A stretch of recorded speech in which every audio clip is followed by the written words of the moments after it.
बारिश में रोज रोज ठेले के चिकन मोमोज खाने वाली देवरानी। ये लो जरा तुम भी तो खाओ सुरेश ये चिकन मोमोज। न न न न नहीं पाकी, पाकी मैं वेजिटेरियन हूँ, तुम जानती हो ना। अरे दूर करो इसे। वेजिटेरियन होके भी एक नॉन वेजिटेरियन लड़की को पसंद कर लिया तुमने। शादी के बाद कैसे खिलाओगे मुझे ठेले के चिकन मोमोज? अरे खिला दूंगा बाबा, पर अभी इसको मुझसे दूर करो। अब कुछ समय बाद सुरेश अपनी पसंद की लड़की से शादी करता है। आओ बहू घर के अंदर आओ। अगले दिन सुबह पाखी नहा धोकर रसोई में आती है। देवरानी जी आ गई आप, चलिए अब आप अपनी पहली रसोई का खाना बना लीजिए, मैं भी आपकी मदद करवा देती हूँ। ठीक है जेठानी जी। अब निधि और पाखी मिलकर खाना बनाने लगती हैं। ये हमारी रसोई भी ना, थोड़ा सा खाना बनाने की सारा गैस रसोई में भर जाता है। मैं खिड़की खोल देती हूँ। अब निधि के खिड़की खोलते ही रसोई में ठंडी ठंडी हवा आने लगती है। पाखी खिड़की की तरफ देखती है। जेठानी जी बाहर का मौसम तो बहुत सुहाना हो रहा है, कितनी तेज बारिश आ रही है। हाँ मौसम काफी अच्छा हो रहा है, काम करते हैं थोड़े पकौड़े भी तल लेते हैं। निधि बहुत कुछ बोल रही होती है लेकिन पाखी किसी बात का जवाब नहीं देती।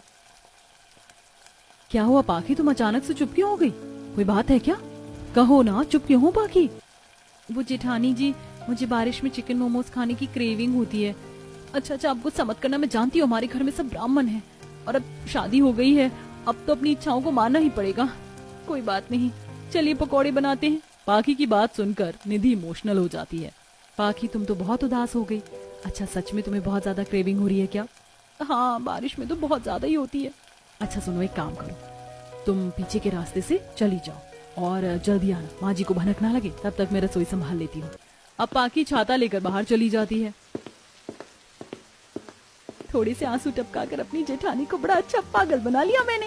अब पाखी सोसाइटी से बाहर आकर एक ठेले पर बिकता चिकन मोमोज देखकर, हाँ मिल गया चिकन मोमोज का ठेला, अब जी भर की खाऊंगी बारिश में चिकन मोमोज। दूसरी तरफ गायत्री, अरे बड़ी बहू रसोई में तो अकेली है, छोटी बहू कहाँ है? माँ छोटी भाभी को तो मैं अभी ढूंढ रही हूँ।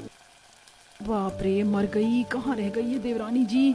वॉशरूम या छत वगैरह पर नहीं देखा? बाहर मौसम अच्छा हो रहा है ना, क्या पता नहा रही हो बारिश में। तभी भीगे कपड़ों में पाखी रसोई में आती है। ये देखिए माँ जी, आ गई देवरानी जी। अरे भाभी आपके कपड़े कैसे गीले हो रहे हैं? मैंने कहा तो देवरानी जी छत पर होंगी। हाँ मैं छत पर ही थी। अब पाखी पहली रसोई का खाना परोसती है। छोटी बहू तूने खाने में कुछ अपना हाथ भी लगाया है या नहीं? क्योंकि खाने में तो पूरा स्वाद बड़ी बहू के हाथ का आ रहा है। हाँ सही कहा, लगता है भाभी बारिश में भीगने में कुछ ज्यादा ही मगन हो गई थी। नहीं ऐसा नहीं है, खाना मैंने ही बनाया, बस जेठानी जी ने मेरी मदद की है। हाँ माँ जी, पाखी सही कह रही है। इसी तरह एक दिन पाखी छत से कपड़े उतारने के लिए जाती है। कितना अच्छा मौसम हो रहा है, लगता है बारिश आने वाली है। काश कोई ठेले वाला चिकन मोमोज बेचने आ जाता। आइए आइए, बारिश जैसे सुहाने मौसम में गर्मा गर्म चिकन मोमोज खाइए, आइए। अरे मेरी कान बज रही है क्या? ये मैं क्या सुन रही हूँ, चिकन मोमोज वाला? अब पाखी छत से नीचे झांकती है जहाँ ठेले पर चिकन मोमोज वाला आया होता है। पाखी छत से आवाज देकर चिकन मोमोज वाले को रोकती है। हल्की हल्की बारिश भी अब शुरू हो जाती है। पाखी छत पर लगे हुए रस्सी को खोलकर उसे बाल्टी में बांधकर छत से ठेले वाले के ठेले पर गिराती है। ठेले वाला बाल्टी में पैसे देखकर पैसे के हिसाब से चिकन मोमोज पैक करके बाल्टी में डाल देता है। पाखी बाल्टी को ऊपर खींच रही होती कि तभी गायत्री अपनी खिड़की से, ये मेरे छत की तरफ कैसी रस्सी और बाल्टी जा रही है, ये क्या है? गायत्री उठकर खिड़की के पास आती है। इतने में पाखी फटाफट बाल्टी को ऊपर खींच लेती है। ओह मिल गया, बारिश में ठेले का चिकन मोमोज, अब फटाफट खा लेती हूँ इसको। अब पीछे से निधि आती है। हे भगवान, ये क्या कर रही हो देवरानी जी? माँ जी ने देख लिया तो दिक्कत हो जाएगी, जल्दी खाओ इसे। मैं तो सोच रही थी आप कपड़े उतार रही हो छत पर। जेठानी जी मैं आई तो कपड़े उतारनी थी, पर अचानक से बारिश होने लगी और साथ ही गली में ठेले पर चिकन मोमोज बिकने आ गए और फिर मुझसे रहा नहीं गया। इसी तरह एक दिन निधि अपनी ननद और देवरानी के साथ बाजार जाती है। अच्छा दिव्या, मैं ये आलू गोभी शिमला मिर्च मेथी खरीद लूँ ना, तुम खा तो लोगी ना? हाँ भाभी मैं खा लूंगी। अब सब्जियां लेकर तीनों ही घर आ रही होती कि तभी अचानक से मौसम बिगड़ता है और बारिश शुरू हो जाती है। जिसके बाद पाखी की नजर ठेले पर बिक रहे गर्मा गर्म चिकन मोमोज पर जाती है। ओह कितनी मस्त खुशबू आ रही है चिकन मोमोज की, बस कोई एक प्लेट खिला दे तो मजा आ जाए। क्या करूं, कैसे खाऊं बारिश में ठेले के चिकन मोमोज? अच्छा जेठानी जी आप लोग यहीं रुकिए, मुझे उस तरफ कुछ सामान लेना है, मैं लेकर आती हूँ। पाखी समझो बारिश बहुत तेज हो रही है और दिव्या हमारे साथ है, हमें इस वक्त घर जाना चाहिए। बस 2 मिनट में आई। अब पाखी सबसे छुपकर ठेले पर चिकन मोमोज खाने लगती है।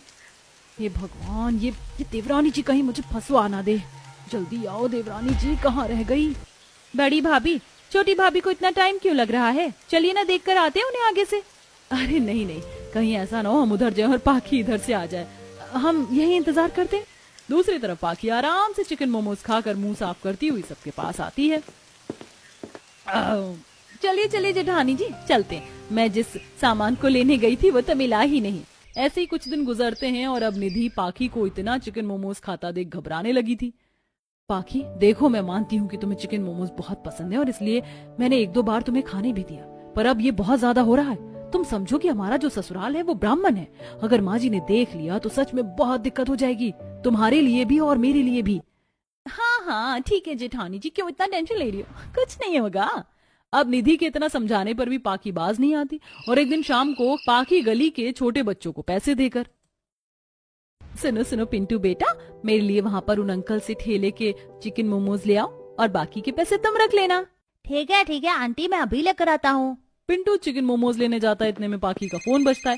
पाखी फोन लेने के लिए जाती है, इतने में पिंटू चिकन मोमोज लेकर आ जाता है और वो मोमोज वहाँ आती गायत्री पिंटू के हाथ से ले लेती है। बेटा ये क्या है? दादी माँ, ये चिकन मोमोज है, बाकी आंटी ने मंगाया था मुझसे। चिकन का नाम सुनते ही गायत्री अपने हाथ से उसे छोड़ देती है और वहाँ आती पाखी ये सब देखकर थर थर कांपने लगती है। बहू, ये मांस हमारे घर में तू कैसे मंगा सकती है?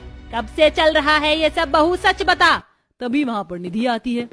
बड़ी बहू, तेरी नाक के नीचे तेरी देवरानी इस ब्राह्मण परिवार में मांस से बना हुआ ये चिकन मोमोज खा रही है और तुझे जरा भी पता नहीं चला?